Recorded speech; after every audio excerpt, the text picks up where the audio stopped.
Welcome to the Research Reimagined podcast, brought to you by Nottingham Trent University. I'm your host, Helen Darby-Dowman, and I'll be inviting some of NTU's brightest minds to explore how their research is helping us to deepen our understanding of the world. From online addictions to transgender rights and sleep disorders. Listen as we discuss some of society's most pressing challenges and uncover some of the ways our research is making a difference. Serial killers and their stories seem to be more popular than ever. Not just fictional characters like Hannibal Lecter and Dexter, but real-life killers too. The true crime genre has really taken off over recent years, following the release of documentaries and podcasts like Making a Murderer, Case File and Serial. These shocking stories attract widespread debate and public attention, and fans can spend hours studying the history and facts behind each case. As a population, we're as fascinated about serial killers as we are fearful. But what motivates serial killers, and why are we so fascinated by their stories? To help answer these questions, I'm pleased to be joined by Serena Simmons, chartered psychologist and senior lecturer here at NTU, and a lead researcher in the recent Amazon Prime series Cops That Kill. Hi Serena, thank you so much for joining us. Hi, thank you so much for having me in.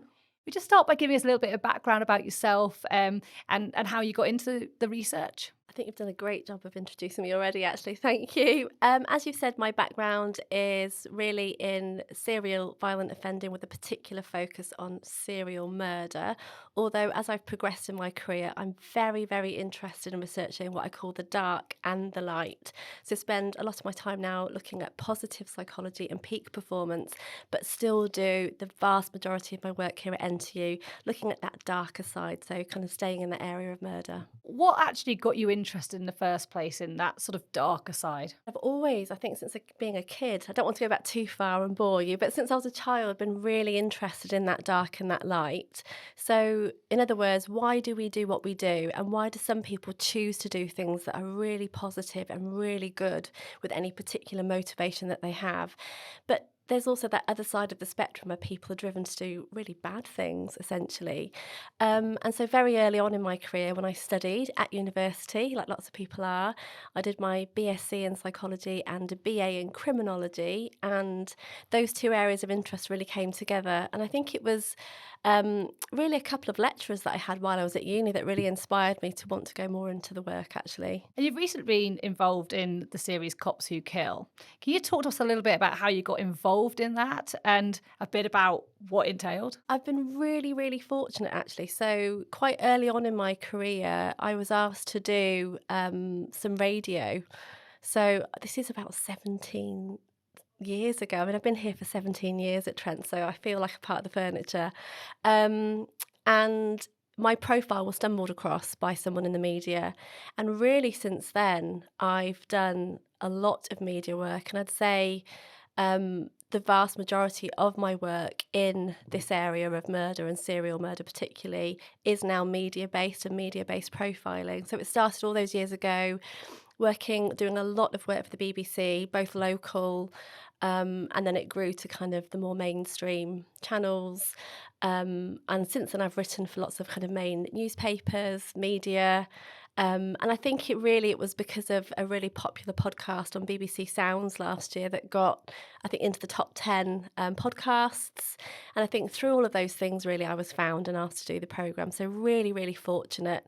But yeah, because of all that history of doing that media work, really. Can you tell us a little bit about the series and kind of what I guess we were finding out about these cops that kill, about murder, about serial murders? Yeah, it was a really fascinating documentary to be a part of, and that's what lured me in. It was very different. They had a very particular focus on that kind of offender. Again, really fortunate to be asked, and my main job was to really profile those 8 police officers who killed.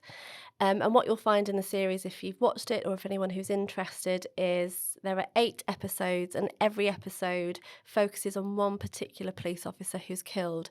For the most part, they're all single murderers, they're not serial, but much of the theory and the research around murder kind of still fits to some degree when you're looking at those kinds of offenders. Each of those people killed one person. For the most part, they were sadly a spouse or partner.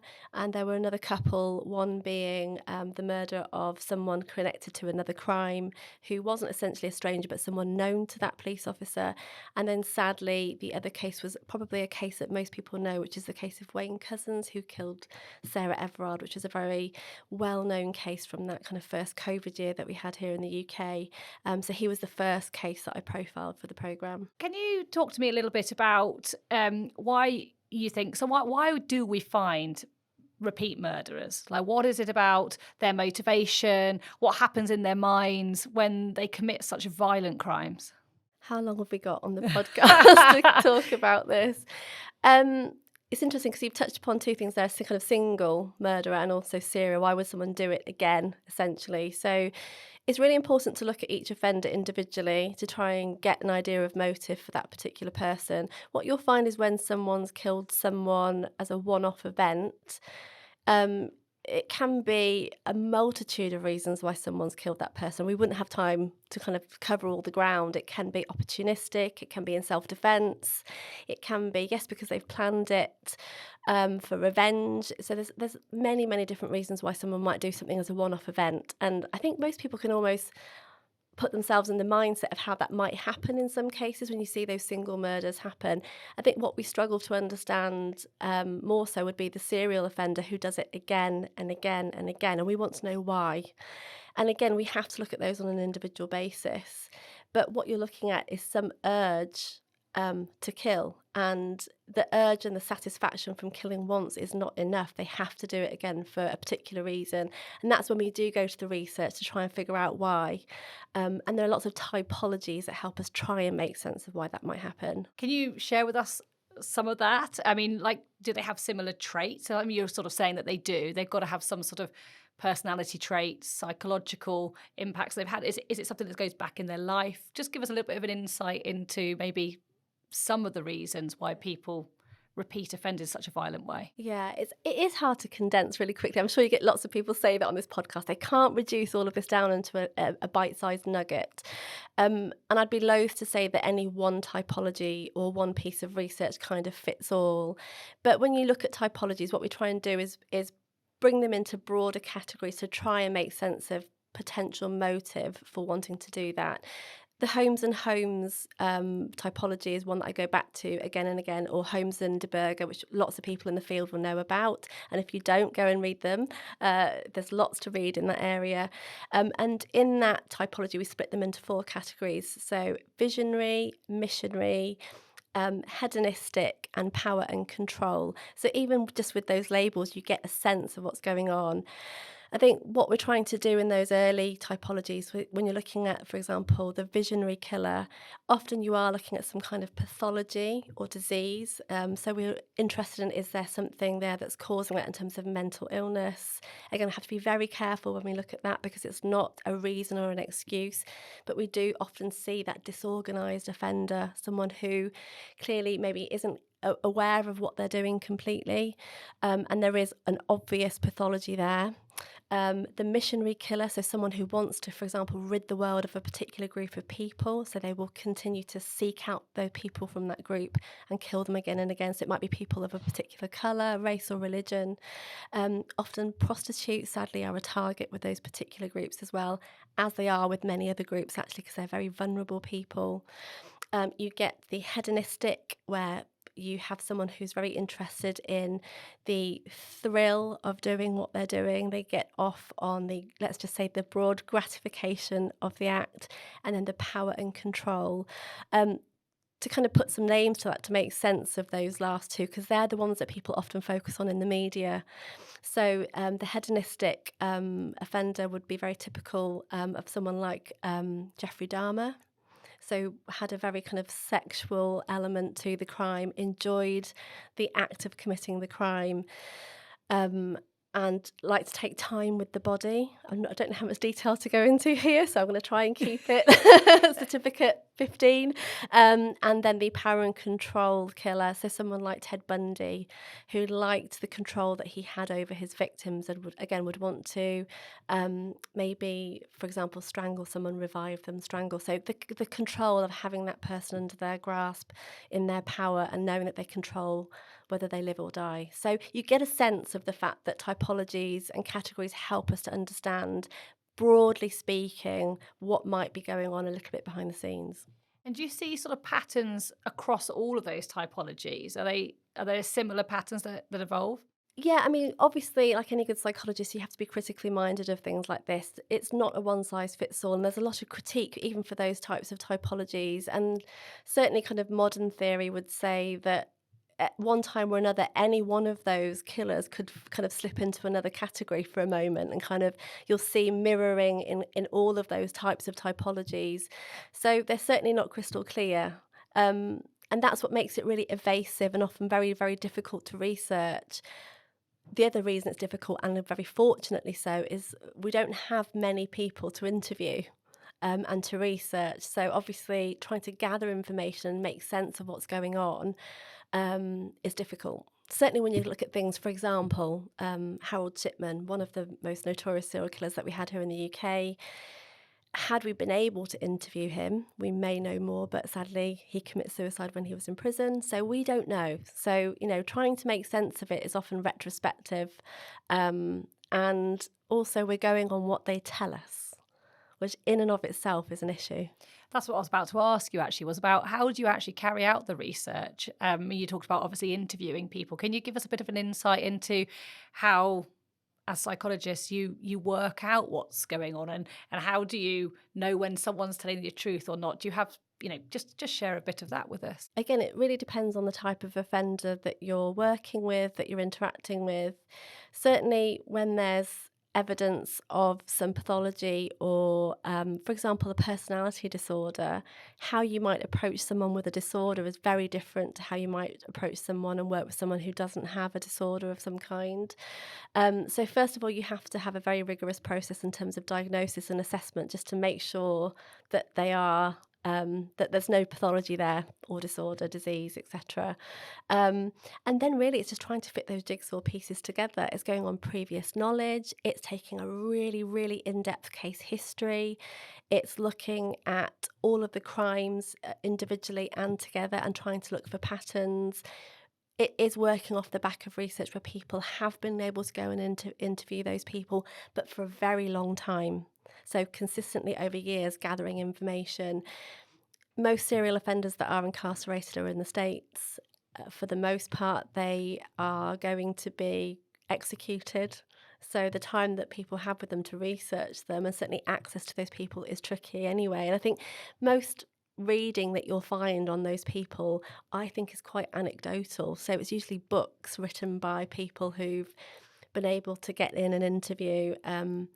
And I'm not entirely sure about how credible all of that is, because it's not peer reviewed. It's a book, it's opinion based. So we do have to be really mindful of how we address that. I find it really interesting that serial killers can be a bit glamorized. And I know you were talking about that a little bit earlier when we were just having a conversation. Can you just talk to me a little bit about how does that happen? Why do they suddenly become kind of people that others want to engage with and become fascinated with? Why are we so fascinated with serial killers? It's a really tricky one. I think it's also a fine line, because arguably I was fascinated by them, which is why I entered the field.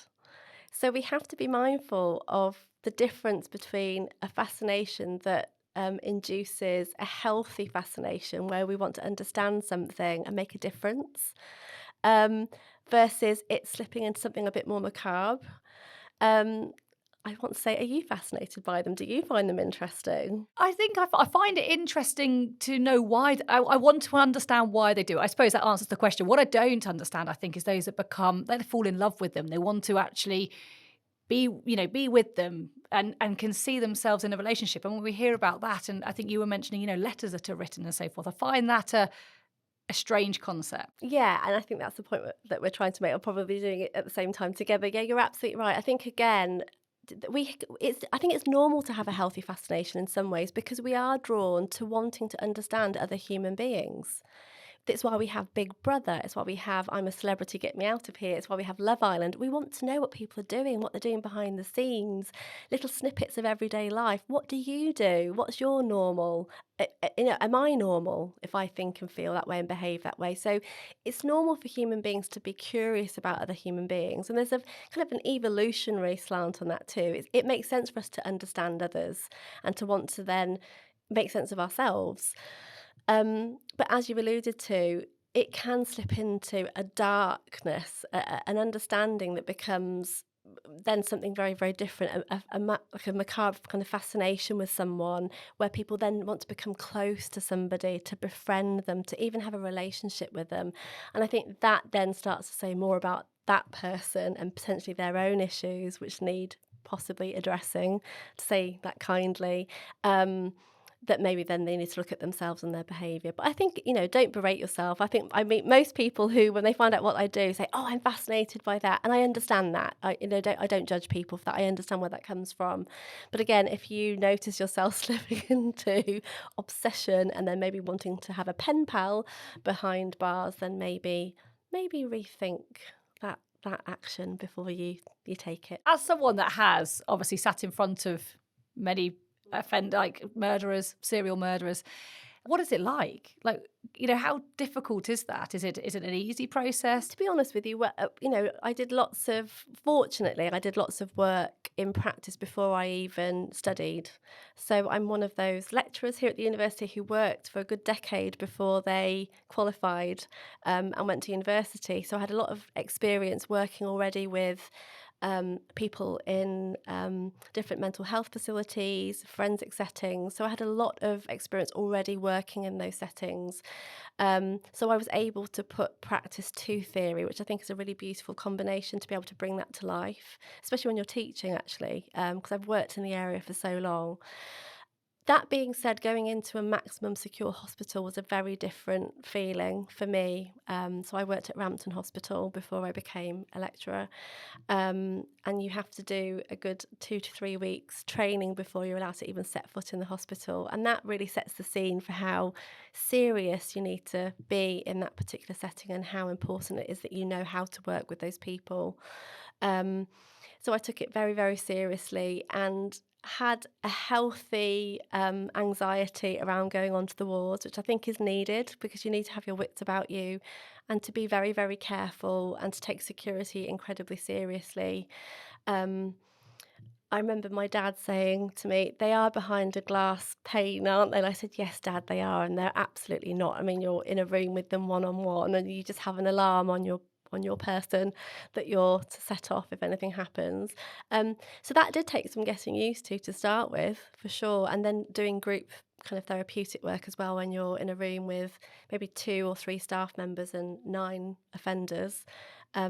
Takes some getting used to. But like any job, it becomes your norm. It sounds very intimidating to me, but I suppose, as you said, you're trained to do it. And you're in a really, so bizarrely, you do feel incredibly safe in many ways because the staff are so well trained, you feel equipped and well trained. But again, I think to have that healthy anxiety is important so that you do take it seriously, that you don't become complacent.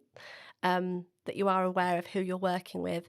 And I think certainly from my point of view, being very, very aware of any kind of psychological manipulation, which does happen, where people try and suck you into their story. So to kind of retain that psychological barrier and boundaries to that work is incredibly, incredibly important. And so that's really a big part of the work that you have to undertake when you work in those settings is professional psychological boundaries to your practice. And that's really vital. Because I know, obviously, when you look at kind of famous murders over the years, there are often the cases, aren't there, where you've got one where they say are just pure evil and the other person has come under the spell or has been manipulated. Is that an example of what you're just saying, as in people, these serial killers, murderers, are able to draw people in? Is that a specific characteristic that's unique to them? Yeah, it's a really good thing to pick up on there. I think, again, not everyone will be the same because, as I said at the start of the interview, everyone's very, very different and they will manifest very, very differently in how they go about committing their crime. But if you think about those people that have been able to get away with this for so long, and that's why I was actually really interested in the serial offender. My early research, what I was focusing on for my initial PhD, was I was interested in the emotional intelligence of the serial murderer.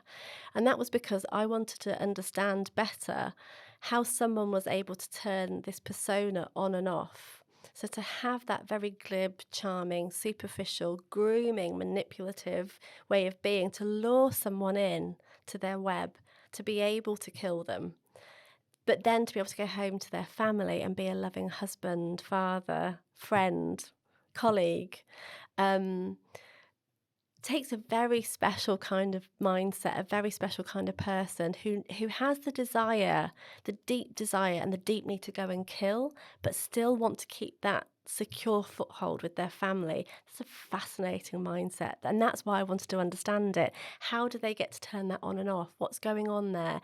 And to me, it really does come down to that emotional intelligence, that they're emotionally intelligent enough to know when to switch it on and off.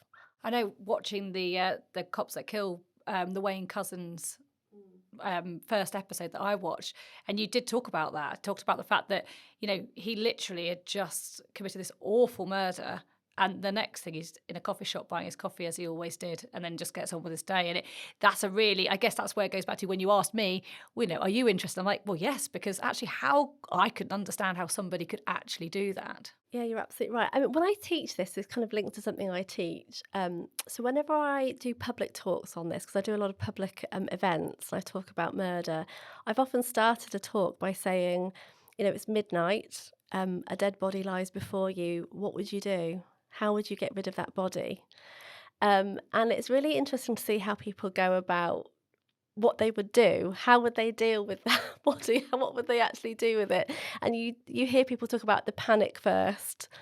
Would they call a friend? What would they do? And I think of it, all the years I've been doing it, I've only ever had one person say they would call the police. That seems amazing. Yeah, and it just goes to show that we have, again, that capacity in our mind. We can go to a different place and want to do something very different. But how easy would it be for you to then to behave normally after you've done that? It's really fascinating to kind of make sense of where that sense of being able to behave and act in a normal way post having to deal with something like that. Yeah, fascinating to try and get your head around. And certainly with Wayne Couzens, as you said, that's what we did see. He was able to do that. But that's partly because he'd replayed it in his mind so many times before he committed the act. And that's part of the serial offenders. They fantasize about what they do. It's not just, again, a single murder for someone who maybe is doing it in self-defense and then they are thrown by what's happened. And it's one of the reasons why in the programme I did actually say that I believe Wayne Couzens would have gone on to do it again, because I think he did actually present as a serial murder, not as a single. So on that, I know when I was watching that Cops That Kill, one of the things that really came to my mind was the fact that we never talked about the family, and the fact that obviously Wayne Couzens, he could just go back and be completely normal. I mean, you talked about dark and light and how you're interested in just people. I mean, that for me, that was one of the things I just would feel if it was me. How'd you miss this? You mean if you were his wife? Yeah. How'd you miss it? It seems, but it's obviously such a personality trait, that ability, that emotional intelligence to be able to switch in and out. It seems incredible. Yeah, I think, again, you're right. I think that they have this ability to act, to literally switch it on. Again, think of Harold Shipman. So what he did came to light. Again, it was the same argument. He's the best doctor I've ever had. He's the most caring man. He's a loving husband, loving father. But we know he'd killed over 240 women over his career, and potentially a lot more that we don't know about. So he was, again, able to switch that persona on and off and be the loving husband, be the loving father, which is why people, particularly men, we know very little about females, and there are fewer females from a research perspective that we know of, unless they're craftier and not being found. But they are essentially blending into society. going unnoticed because they are able to act and kind of to maintain those relationships and that sense of normality in their work life and home life. The methods that serial killers have used, have they changed over the years? Like with the evolving technology, have you seen it, or actually are they still very similar? With the introduction of technology as it is today, certainly with social media, we have to be mindful that all crime and all criminals move with the times. So we are seeing obviously lots of cybercrime happening, and certainly cybercrime isn't my area. Um, but there's a whole raft of research, a very fast moving body of research in the area addressing cybercrime. When it comes to particularly serial murderers using that to their advantage, yes, we're seeing evidence of that happening.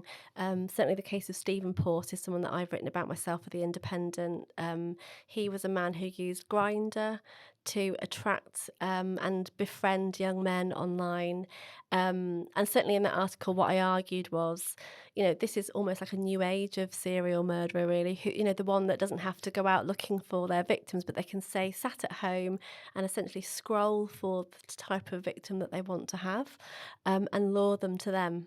So, yes, we have to be mindful that they do move with the times. And it's an interesting part of criminology, actually, to look at how crime has to move with culture and society, and so also take advantage of what's available. And certainly that's an obvious way to take advantage of something that would be of use to someone who wants to lure a victim. Is there also an element of that? It helps us to, people that are investigating these serial killers, is it easier to find them for that reason too, that we have better technology? It's kind of works both ways.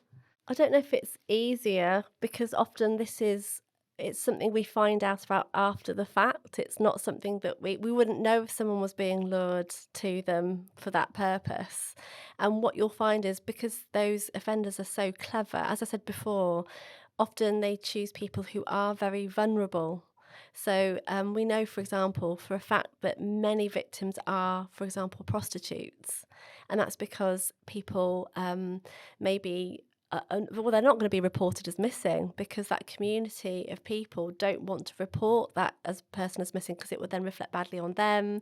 They might know about what they were doing. So people choose people who are vulnerable. So if they're online choosing a vulnerable population, we may never know until they slip up or, something untoward happens and we're drawn to pay attention. Do serial killers confess to their crimes? When I worked with offenders, some are very proud of what they've done, if I'm honest, and want to talk about what they've done. And really, that's not often the main part of the work to start with. So you have to almost shut that conversation down and talk about other things, gain a case history, whereas some, depending again on the type of offender, the type of person as well, just your general personality, will want to talk about what they've done. And very often that's a part of reliving the experience. So again, I often, try and explain to people that many of these people have a very, very rich fantasy life. So if they've thought about those crimes for a long time, they would have fantasized about what they were going to do, replayed that in their head again and again and again, actually committed the act, and then replayed that again and again and again in their head. And it's that creates the finesse in terms of how they perfect their techniques in terms of what they've done, and then they go on to do it again and maybe enhance their techniques, for want of a better phrase. Things escalate in terms of severity, in terms of what they do. So when it comes to when they're kind of convicted and essentially incarcerated, that's potentially the only means they have to relive that, is having a new audience. So yes, they will confess. Some don't. Some will not want to speak of it. It's very personal, very private. Some go as far as to commit suicide. Harold Shipman, again, being the case example. He didn't want to talk about it, so we will never know what he thought. But you do get that portion of people that want to relive it, want to tell the story.